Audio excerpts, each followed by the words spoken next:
L'Espagne, justement, ainsi que la Grèce ou encore l'Italie, qui font partie du top 3 des destinations phares des Français à l'approche des vacances d'été. Et ça, c'est pour ceux qui décident de traverser les frontières. Le secteur touristique redémarre doucement après une chute de 85% de son activité sur les 4 premiers mois de l'année.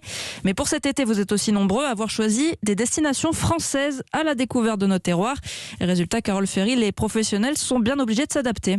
Effectivement, la France cette année, c'est 50% des réservations dans les agences de voyage, contre un quart avant la crise du Covid.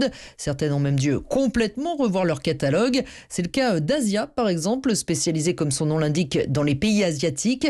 L'activité du PDG, Guillaume Linton, a été stoppée net par le Covid. On a dû se réinventer, donc on a trouvé des partenaires pour essayer de proposer en France des voyages à l'image de ce qu'on faisait sur l'Asie, c'est-à-dire soit des voyages totalement personnalisés, itinérants à la découverte de nos belles régions, ou des rencontres de personnages du cru pour leur faire redécouvrir les Bastides par exemple d'Aix-en-Provence, la Normandie de Guillaume le Conquérant aux impressionnistes, la Provence médiévale et romaine. Ça a été un travail qui nous a pris quasiment 6 semaines pour fabriquer cette 50aine de programmes itinérants. Deuxième destination préférée des Français cet été, la Grèce, suivie de l'Espagne, Baléares et Canaries compris. Il y a en revanche 2 fois moins de départs qu'avant la crise à destination de la Tunisie. Et puis les croisières s'en sortent très bien avec beaucoup de réservations de dernière minute, à tel point qu'il n'y a pas suffisamment de vols réguliers pour acheminer les candidats au départ.